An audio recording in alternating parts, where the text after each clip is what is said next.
ዶክተር ወዳጄን ታውቁታላችሁ። ለምን የሚሰብከው ኦርቶዶክስ ነው? ለምንድን ነው ወደዚህ የማይመጣው? በጣም የሚሰብከው ስለ ኦርቶዶክስ ነው። የሚሰብከው ስለ ታቦተ ጽዮን ነው። ስለ ቅዱስ ጊዮርጊስ ነው የሚሰብከው። ስለ ቅድስት አርሴማ ነው የሚሰብከው። መምጣቱ አይቀርም፣ ቶሎ መምጣት። የምታገኙ ሰው ነገሩ ጥሪ አድርጓል። የአርባ ምንጩ ሊቀ ጳጳስ በሉና ነገር በጎ ነገር እንወስዳለን እኛ። ሰባኪና ንብ አንድ ነው።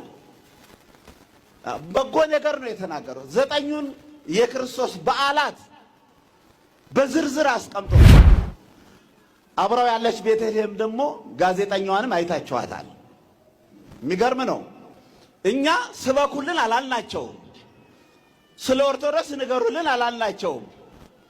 እግዚአብሔር ስለ ራሱ መንግስት ያሰብካል። ፕሮቴስታንት ሰባኪዎች ኦርቶዶክሶችን ይቅርታ ሊጠይቁ ይገባል አለ። ኦርቶዶክሶች በስላሴ ያምናሉ። የኛ ሃይማኖት አለች በስድብ ላይ የተመሰረተ ነው። ኦርቶዶክስን የሚያጥላላ ሌላ ጋም ሰብኬዋለሁ። ይሄን ነገር እውነቱን ነው የምንነጋገረው። እነዚህ ሰዎች ይመጣሉ ብዬ ተስፋ አደርጋለሁ።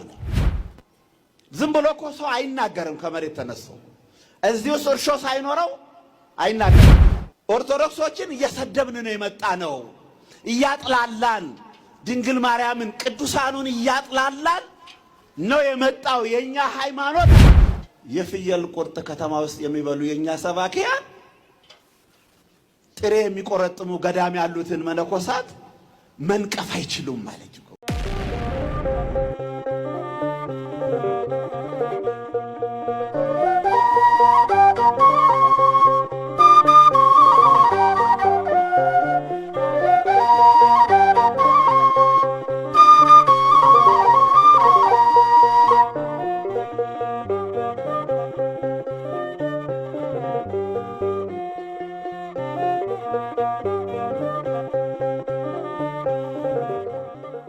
ይሄ ዶክተር ወዳጄን ታውቁታላችሁ።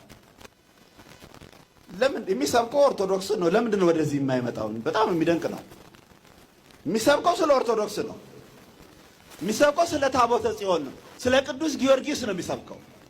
ስለ ቅድስት አርሴማ ነው የሚሰብከው። መምጣቱ አይቀርም፣ ቶሎ መምጣት እኮ ነው። ቶሎ መምጣት ያስፈልጋል። የምታገኙ ሰው ነገሩ ጥሪ አድርጓል። የአርባ ምንጩ ሊቀ ጳጳስ በሉና ንገሩልኝ። 9ኙን የክርስቶስን በዓላት ሲዘረዝር አንብባችሁታል እኮ ታውቁታል። የምታውቁትን በጎ ነገር እንወስዳለን እኛ። ሰባኪና ንብ አንድ ነው።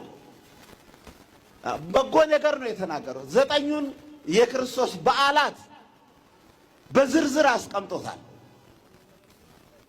ያው 9 ተሳቱ በዓላት የጌታን 9ኙን በዓላት አብራው ያለች ቤተልሔም ደግሞ ጋዜጠኛዋንም አይታችኋታል።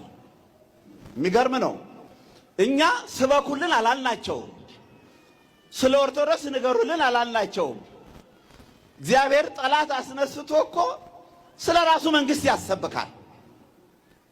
ምን አለች ደግሞ እሷ? የፕሮቴስታንት ሰባኪዎች ኦርቶዶክሶችን ይቅርታ ሊጠይቁ ይገባል አለች እኮ። እውነት ነው። ይሄ ይቅርታ ሊጠይቁ ይገባል። ኦርቶዶክሶች በስላሴ ያምናሉ። የኛ ሃይማኖት አለች በስድብ ላይ የተመሰረተ ነው። ኦርቶዶክስን የሚያጥላላ ሌላ ጋም ሰብኬዋለሁ። ይሄን ነገር እውነቱን ነው የምንነጋገረው። እነዚህ ሰዎች ይመጣሉ ብዬ ተስፋ አደርጋለሁ። ዝም ብሎ እኮ ሰው አይናገርም። ከመሬት ተነስቶ እዚህ ውስጥ እርሾ ሳይኖረው አይናገርም። አዎ ኦርቶዶክሶችን እየሰደብን ነው የመጣ ነው፣ እያጥላላን ድንግል ማርያምን ቅዱሳኑን እያጥላላን ነው የመጣው። የኛ ሃይማኖት አለች። እውነት ነው፣ ስድብ ነው፣ እውነት ነው። እና የፍየል ቁርጥ ከተማ ውስጥ የሚበሉ የኛ ሰባኪያን ጥሬ የሚቆረጥሙ ገዳም ያሉትን መነኮሳት መንቀፍ አይችሉም ማለት ነው። እውነት ነው። አሁን እነሱ ልሰብካቸው አይደለም። እኔ በእውነቱ እግዚአብሔር ያናገራቸውን ለመናገር ነው።